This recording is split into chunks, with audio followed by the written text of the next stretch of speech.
नए वायरस से डरना चाहिए या नहीं?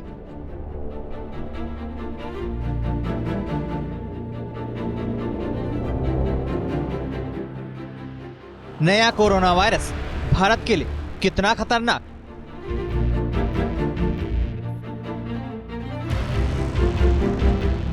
ब्रिटेन आने जाने वाली फ्लाइट्स पर लगा प्रतिबंध।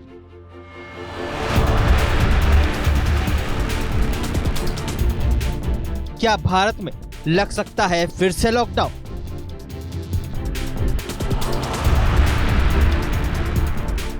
ये एक सवाल है जो अब हर शख्स पूछ रहा है। सभी के मन में डर है कि कहीं ये वायरस भारत में फैल ना जाए और कहीं फिर से लॉकडाउन लगाने की नौबत ना आ जाए। ब्रिटेन में फैले नए कोरोना वायरस को लेकर दुनिया के कई देशों के साथ साथ भारत भी सतर्क हो गया है। भारत सरकार जहां एक और कोरोना की वैक्सीन को लेकर तैयारियां कर रही है, वहीं अब नए कोरोना वायरस के स्ट्रेन पर भी ध्यान दिया जा रहा है। इसी वायरस को देखते हुए केंद्र सरकार ने कई कदम भी उठाए हैं। इनमें से ब्रिटेन जाने और आने वाली सभी फ्लाइट्स पर 31 दिसंबर तक रोक लगा दी गई है। जो यात्री ब्रिटेन या यूरोपीय देशों से आएंगे, उनका RT-PCR टेस्ट एयरपोर्ट पर होगा। जो यात्री कोरोना पॉजिटिव पाए जाएंगे, उन्हें 7 दिन तक क्वारंटीन किया जाएगा। जिन यात्रियों को कोरोना नहीं होगा, उन्हें भी अपने घर पर 7 दिन तक अपने घर पर होम क्वारंटाइन होना होगा। There are reports from the United Kingdom. There are statements made by senior political leaders, including the British Health Secretary, that this new virus strain, which has been reported, is spreading at an alarming rate. Therefore, we have decided, starting from 23:59 hours Tuesday, 22nd December, all flights to and from the United Kingdom will be temporarily suspended till 31st December of this year. Also, since the temporary suspension will come into being on at 23:59 hours tomorrow, between now and then, those who are in the pipeline will be subjected to a 100% mandatory RT-PCR test. Those who test positive will have to be undergoing 7 days institutional quarantine. Even those who are negative, who don't have any symptoms, will be subjected to medical monitoring. The earlier procedure of passengers wanting to travel, taking an RT-PCR test 72 hours prior to undertaking the journey, that will no longer be considered valid. Now, at all points of entry in India, 100% compulsory RT-PCR tests will be made mandatory. Corona virus को लेकर केंद्र सरकार बेहद सतर्कता बरत रही है। केंद्रीय स्वास्थ्य मंत्री की अध्यक्षता में इमरजेंसी बैठक भी की जा चुकी है। हालांकि स्वास्थ्य मंत्री ने कहा कि फिलहाल भारत में नए कोरोना वायरस के स्ट्रेन के कोई मरीज नहीं मिले हैं, लिहाजा लोगों को पैनिक होने की जरूरत नहीं है। स्वास्थ्य मंत्री हर्षवर्धन सिंह ने कहा कि सरकार वायरस को रोकने के लिए हर संभव कोशिश करेगी।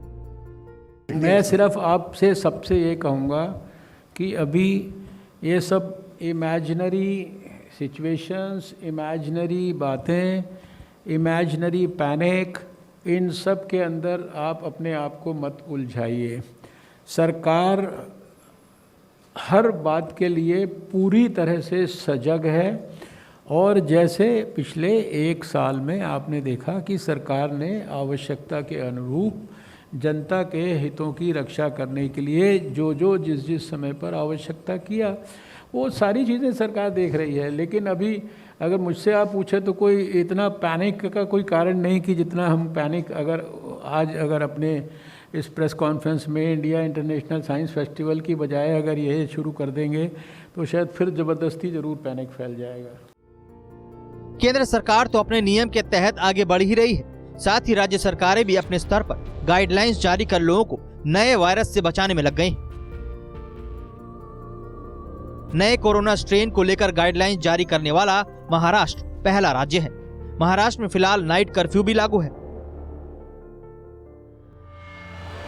दरअसल 22 दिसंबर 2020 से एपिडेमिक डिजीज एक्ट 1987 और डिजास्टर मैनेजमेंट एक्ट 2005 के तहत मुंबई इंटरनेशनल एयरपोर्ट पर कोरोना के नए म्यूटेंट को मुंबई में फैलने से रोकने के लिए उपाय किए गए हैं। सभी यात्री जो मिडिल ईस्ट या यूरोपियन देशों से मुंबई आएंगे उन्हें इंस्टीट्यूशनल क्वारंटाइन किया जाएगा। उनके अपने खर्च पर यह इंस्टीट्यूशनल क्वारंटाइन 7 दिनों के लिए अनिवार्य होगा। अगर कोई यात्री कोरोना के लक्षण के साथ मिलता है तो उसे मुंबई के फोर्ट इलाके में मौजूद जीटी हॉस्पिटल इलाज के लिए भेजा जाएगा। अगर रिपोर्ट नेगेटिव आती है तो पैसेंजर को डिस्चार्ज कर दिया जाएगा और उन्हें 7 दिनों के लिए होम क्वारंटाइन में रहना होगा। अगर रिपोर्ट पॉजिटिव आ जाता है लेकिन कोरोना के लक्षण नहीं होंगे तो उन्हें आगे होटल में ही क्वारंटीन जारी रखना होगा। यात्रियों के पासपोर्ट होटल में डिपॉजिट किए जाएंगे जो उन्हें डिस्चार्ज के समय वापस मिलेंगे। यह पूरा ऑपरेशन कलेक्टर एमसीडी और उनकी टीम द्वारा मॉनिटर किया जाएगा। और ये जो नया कोरोना वायरस का पता चला है जो अभी यूके में पाया गया है, ये एक्चुअली पहला इसका केस सितंबर में देखा गया था और विद इन 2 मंथ्स जो अभी तक का एस्टिमेट है वो ये बता रहा है कि विद इन 2 मंथ जो नए कोरोना वायरस के मामले हैं यूनाइटेड किंगडम में वो उसके करीबन 1/3 of them are from this new strain. तो इस नए स्ट्रेन से वो 1/3 जो उसके करीबन 33% जो नए मामले आ रहे हैं वो इस नए कोरोना वायरस से हैं। ये बहुत ज़रूरी है कि भारत में भी हम लोग इसके लिए एहतियात बरतें और फ्यूचर के में बहुत मुमकिन है कि ये नया वायरस अगर वो वहाँ से ट्रांसमिट होता है दूसरे कॉन्टिनेंट में या दूसरे मुल्कों में तो भारत में भी उसका प्रकोप देखा जा सकता है। खुशी की बात यह है कि भारत में नए कोरोना संक्रमितों की संख्या लगातार घट रही है। पिछले 24 घंटे में कोरोना के नए मामले 19,556 दर्ज किए गए, जबकि मृतकों की संख्या 24 घंटे में 301 रही। भारत में एक्टिव केसों की संख्या भी घट गई है। एक्टिव केसों की संख्या फिलहाल 2,92,000 से ज्यादा है। भारत में कुल कोरोना मामले 1,75,115 हैं, जबकि कुल मौत 1,46,111 तक पहुंच गई है। कुल मिलाकर देखा जाए तो फिलहाल भारत के लोगों को डरने की नहीं बल्कि सतर्क रहने की जरूरत है। कोरोना का नया स्ट्रेन भारत में फिलहाल नहीं आया है, लिहाजा लॉकडाउन का तो सवाल ही पैदा नहीं होता।